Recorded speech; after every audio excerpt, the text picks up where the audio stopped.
part 17 of Project E55 ASL, and learning my lessons from the last video, I'm going to be starting this video by making the induction system for the engine, so making the pipes that have to go from the turbos to the intercoolers all the way to the intake manifolds. Basically, after that, any air that the engine is sucking in is going to be coming in from the filters that are in front of the turbo, so the engine can't suck in any pieces of aluminum and damage itself. After I'm done with the induction system, I'm going to be moving on to the exhaust system. The exhaust system on this car is fairly simple. It's just two exhaust tubes that I need to weld to the turbos that are going to exit from the side. So that's it's a really simple exhaust. After I'm done with these two things, I will be moving on to the back of the car once more, starting work on the rear crumple zone.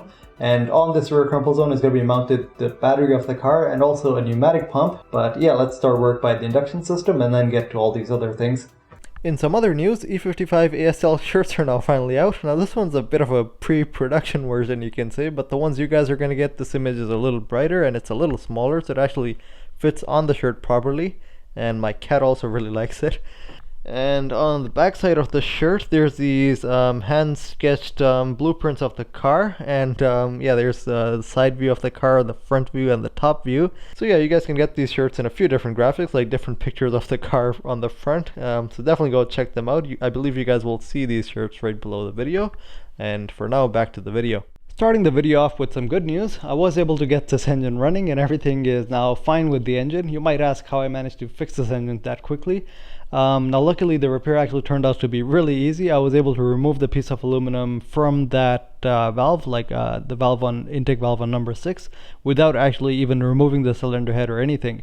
So all I did was I opened the valve on number 6 by turning the engine, and I was able to remove the piece of aluminum by putting in a screwdriver. Like I just pried it off with a screwdriver. I put a lot of grease on the screwdriver so the piece doesn't fall into the cylinder, it sticks to the screwdriver, and that's exactly what happened. The piece stuck with the grease and I was able to pull it out that way. And after that I did have a look inside the engine, like from the spark plug holes. There was no visible damage on top of the piston. Even the cylinder walls were fairly unscratched, and also the valve, like it didn't leave a mark on the valve or the valve seat. And when I did the compression test after that, most importantly, the compression returned to normal on all the cylinders, like it was all even then.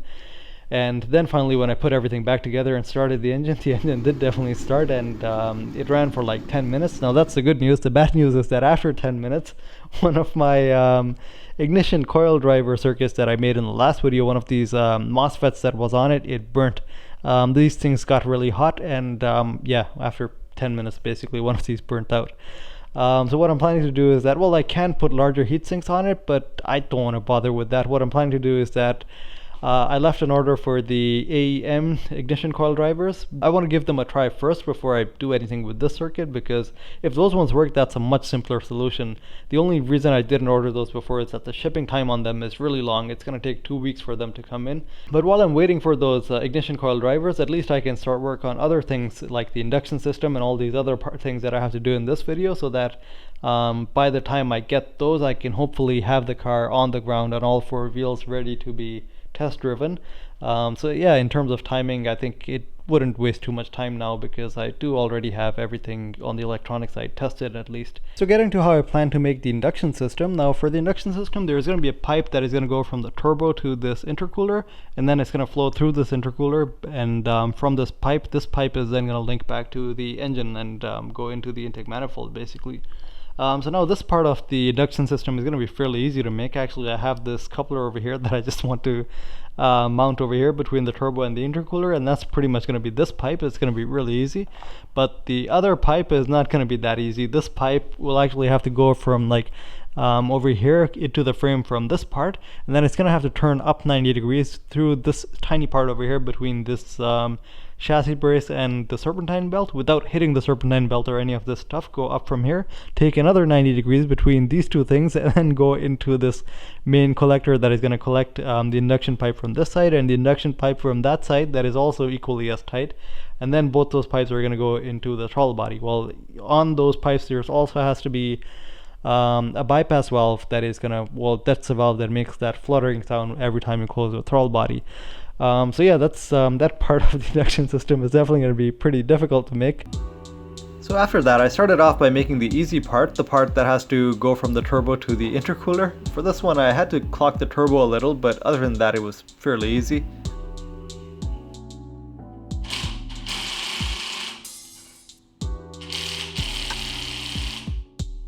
Once this part was done, next I started off by making the part that needs to go in front of the throttle body. Now this part I decided to make it out of stainless steel tubing, so I started off by cutting some bent sections of tube on my chop saw.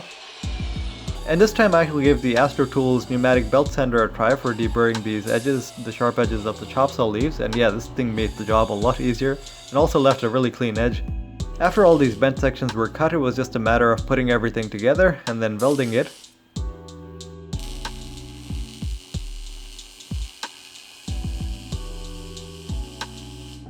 Once this top section was complete, I put it in place and used that to figure out how I needed to cut all the other aluminum tubes to basically join them in a way that they can actually clear all the other parts and still join with these tubes properly.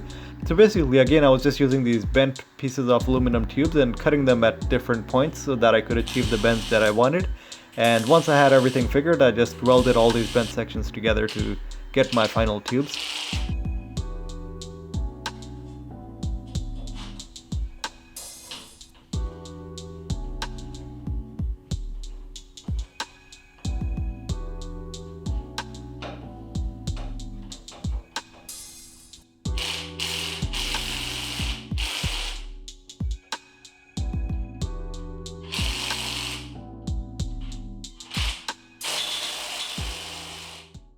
Here's a look at the induction system after everything is put together, and well, some of this was a pretty tight fit actually. The clearances are pretty small, so all this has to pass from really close to the serpentine belt and the frame and everything, but it all worked out.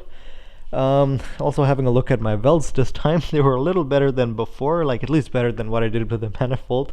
But yeah, I did have to grind off some places because this spool gun is really inconsistent. Like sometimes it works fine, other times it just dumps a whole bunch of wire on the welds and then you're left with a whole mountain of weld.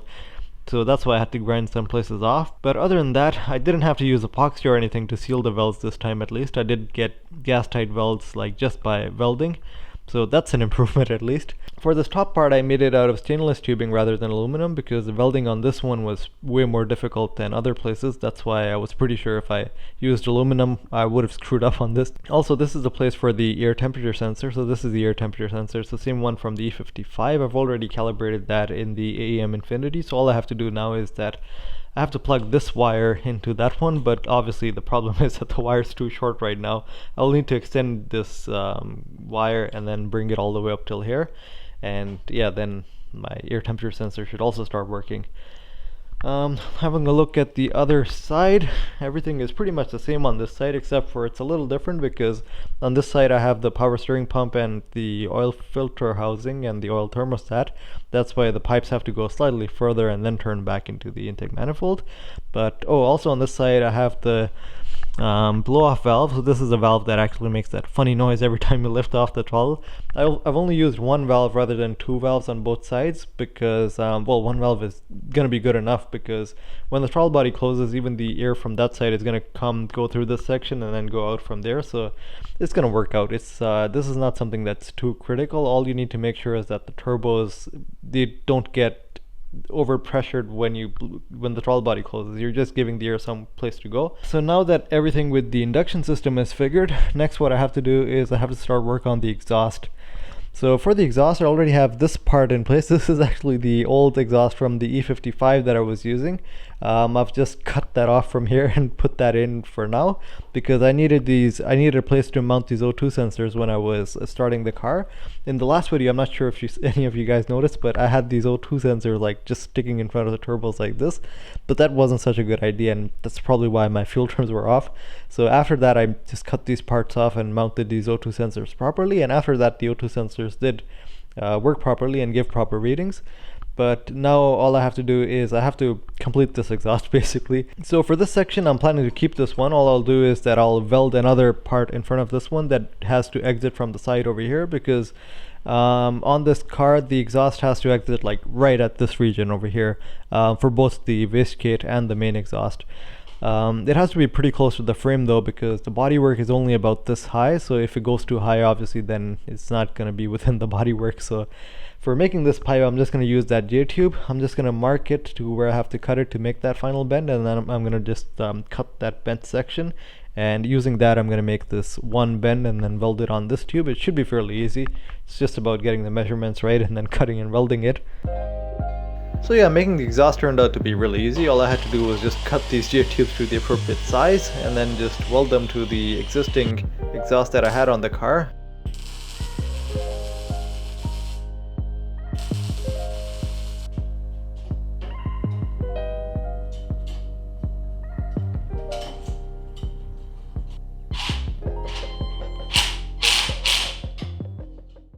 Here's a look at the exhaust after everything is put together, and yeah, it looks like pretty much the same thing as it was in the design.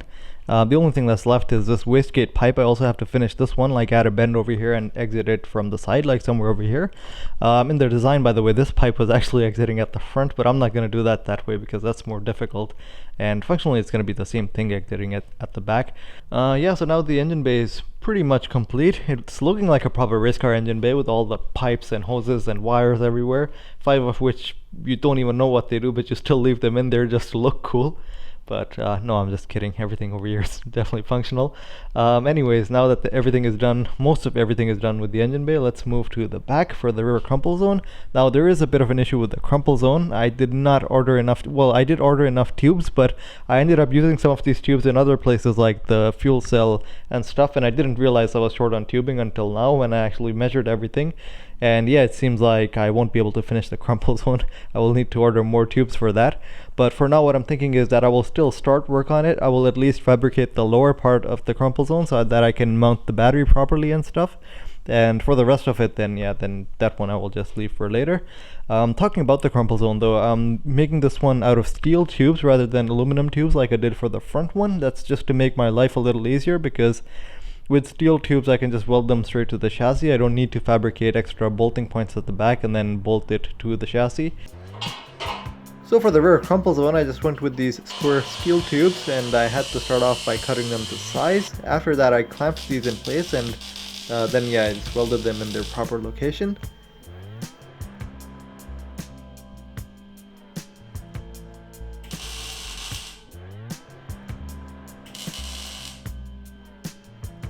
And after these two lower tubes for the crumple zone were mounted in place, I also did some work on making the battery mount.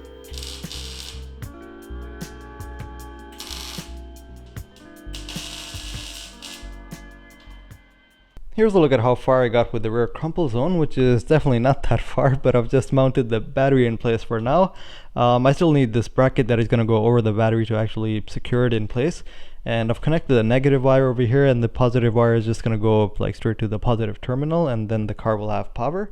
So this is going to be everything for this video. Everything is looking really good, but my biggest regret is that I've already missed the deadline that I had for this project.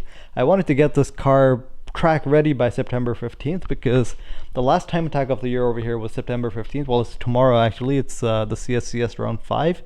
But yeah, I definitely won't be able to make it to that because the car is not even close to track ready right now. It hasn't even been test driven yet. So yeah, unfortunately I fell a few weeks behind schedule, and that's why, yeah, I realized I would never be able to make it that soon. But I do have a new deadline that I'm chasing after, and that's to get the car working before November, like fully functional with all the bodywork and everything.